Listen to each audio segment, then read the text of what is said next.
la parole.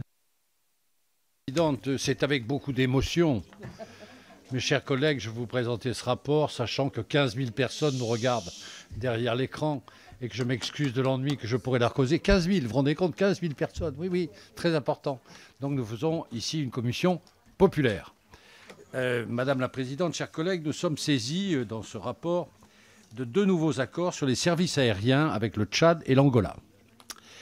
Nous sommes en terrain connu. Puisque nous avons, il y a un mois, je crois, récemment, examiné 3 conventions similaires avec l'Ouzbékistan, le Kazakhstan et la Côte d'Ivoire.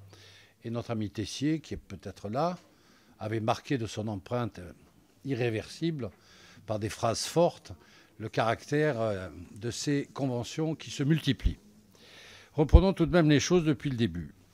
Les accords bilatéraux sur les services aériens sont des accords par lesquels chaque partie reconnaît aux transporteurs de l'autre partie des droits aériens sur son territoire, c'est-à-dire que c'est un traité qui impose toutes les règles de traité, c'est-à-dire pacta sunt servanda. Pour exercer ces droits, les transporteurs sont soumis à une habilitation qui leur impose de respecter un certain nombre de conditions et d'obligations. Je précise que les conventions formelles de ce type ne sont pas indispensables pour établir des liaisons aériennes entre 2 pays. On peut se limiter à des accords beaucoup moins formels. Ce type de convention, néanmoins, a pour objet principal de donner un cadre juridique stable, ce qui n'est pas toujours facile, et fiable, qui favorise le développement du trafic aérien. Tous les accords aériens récemment conclus sont de même modèle ou à peu près. Les clauses sont très proches, parfois au mot près.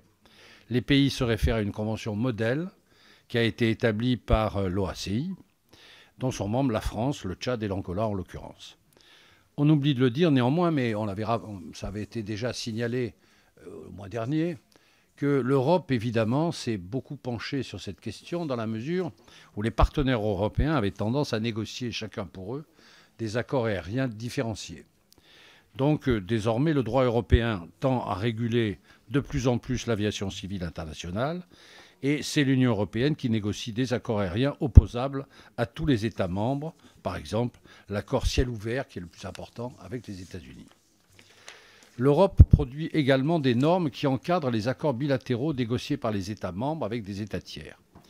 Quelles sont les règles internationales et européennes qui figurent presque toujours dans ces accords aériens?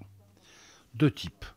D'abord des règles économiques afin d'assurer la concurrence la plus libre possible entre les transporteurs aériens, droit de la concurrence, et d'autre part des règles en matière de sécurité et de sûreté qui sont assez drastiques et importantes puisqu'il s'agit d'aviation civile. Il s'agit maintenant de parler des 2 pays, le Tchad et l'Angola, qui ont des situations différentes. Ces accords visent à affermir et à rénover un cadre juridique qui était obsolète, ce qui n'empêchait pas d'ailleurs les relations aériennes plus ou moins importantes, compte tenu de cette évolution du droit européen et des pratiques du secteur.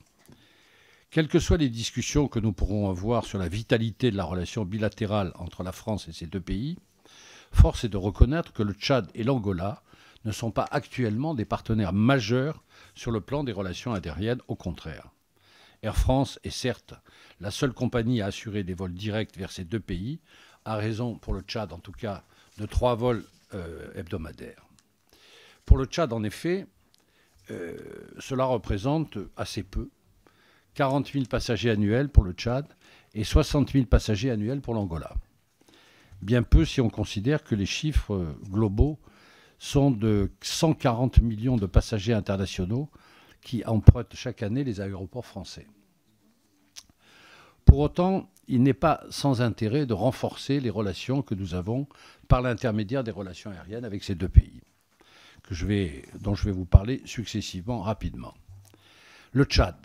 Le Tchad d'abord, le trafic opéré par Air France tend à décroître, car il y a, comme vous savez, une crise économique et des crises politiques et militaires qui font que le Tchad est en première ligne sur un certain nombre de conflits qui concernent la bande sahélienne. Donc par conséquent, il y a peut-être beaucoup plus de trafic militaire, mais évidemment beaucoup moins de trafic civil qui concerne les relations, qui ont toujours été fortes d'ailleurs, entre Air France et le Tchad. Je ne sais même pas d'ailleurs si le Tchad a une compagnie aérienne personnelle, sinon l'Union africaine. Plusieurs compagnies pourtant exercent une concurrence le Maroc et la Turquie ont effectivement des lignes qui se posent à N'Djamena. L'Angola que je connais un peu mieux, si vous me permettez, le trafic opéré par Air France est en train d'augmenter considérablement. Et je pense que d'ailleurs c'est un chantier qui va nous permettre d'avoir des relations plus privilégiées avec l'Angola. L'Air France a augmenté de 25% en 2017, suite à l'augmentation des fréquences de vol, qui sont, d'après ce que je crois comprendre, de 3 vols hebdomadaires entre Paris et la capitale de l'Angola, Saint-Paul de Luanda, qui aujourd'hui s'appelle Luanda tout court d'ailleurs. En conséquence, l'accord avec le Tchad vise à redresser le trafic aérien direct vers ce pays. Quant à l'accord avec l'Angola, il a un véritable objectif économique. L'Angola est une des terres le plus en développement de l'Afrique. Je ne rentrerai pas ici dans le détail des dispositions des deux accords qui reprennent l'essentiel des dispositions de l'Union européenne et l'OACI. Je pointerai néanmoins une différence qui existe entre les deux conventions. L'accord avec le Tchad prévoit une disposition qui régit l'imposition des revenus des transports aériens, qui a été longuement discutée visiblement.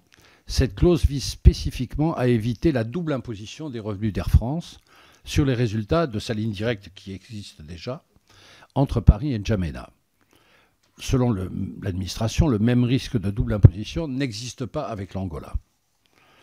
Je voudrais terminer par une notion quand même importante et que Guy Tessier avait relevé lors de sa dernière intervention, mais qui correspond parfaitement à l'actualité. C'est vrai que quand on examine tous ces accords aériens, et notamment l'accord avec le Tchad et l'Angola, prévoit, comme d'habitude, une exemption fiscale générale sur l'équipement normal des aéronefs, et notamment sur le carburant. Et bien entendu, quand on parle du carburant, on a parfaitement bien compris que dans le monde actuel, cette exemption, qui est tout à fait conforme à notre législation et qui est légale, puisqu'en droit français, le kérosène est exempté de taxes, n'est d'ailleurs pas applicable aux billets internationaux. Cette situation pose une question politique beaucoup plus grave, et qui a d'ailleurs été largement développée maintenant dans l'opinion et dans les médias. Dans le contexte actuel qui est marqué par une plus grande exigence de justice fiscale et le souci d'accélérer la transition énergétique, quand on sait la part du trafic aérien dans les émissions de gaz à effet de serre, et quand on sait que ce mode de transport bénéficie à une catégorie sociale très particulière, dont on parle beaucoup en ce moment, on peut se demander s'il est bien légitime que nos conventions internationales fassent perdurer cette situation et qu'en tout cas, la question ne soit pas suffisamment abordée sur le plan international. Je voudrais conclure par un mot sur l'Angola, que peu de gens en France connaissent, que j'ai l'avantage de connaître très bien. C'est un pays avec lequel nous avons des relations qui sont en augmentation. Pour des raisons très simples d'ailleurs. L'Angola est une ancienne colonie portugaise, et en général dans les colonies portugaises, on arrive à avoir des relations pour la France qui sont beaucoup plus importantes. C'est un pays extrêmement riche à tout point de vue, au point de vue économique en tout cas, qui a souffert énormément de la guerre civile, qui a duré très longtemps, vous savez, entre les Cubains, l'Afrique du Sud, l'Union soviétique et la France. C'est un pays magnifique sur le plan économique, de la pisciculture, pratiquement tous les métaux, et je trouve que c'est très bien que la France pousse véritablement dans cette direction, en espérant que ce pays retrouve une stabilité qu'il a beaucoup détruit. Vous savez, je finis par une anecdote parce qu'elle est très triste. J'ai été il y a quelques années chargé de contrôler les élections en Angola au nom de l'ONU avec quelques-uns de mes collègues parlementaires. C'est la seule élection à ma connaissance qui a eu lieu et sur laquelle on n'a jamais eu le résultat. Mais le résultat qu'on a connu, hélas, nous l'avons connu une semaine plus tard, 120 000 morts. Tellement les partis se sont déchirés. Et c'est un pays qui a été littéralement massacré par les guerres post-coloniales et sur lequel vraiment nous avons beaucoup à investir. C'est la raison pour laquelle moi, personnellement, bien que ce soit simplement un accord aérien, je me félicite que la France développe ses relations avec l'Angola. Merci beaucoup, monsieur le rapporteur. Jean-Paul Lecoq.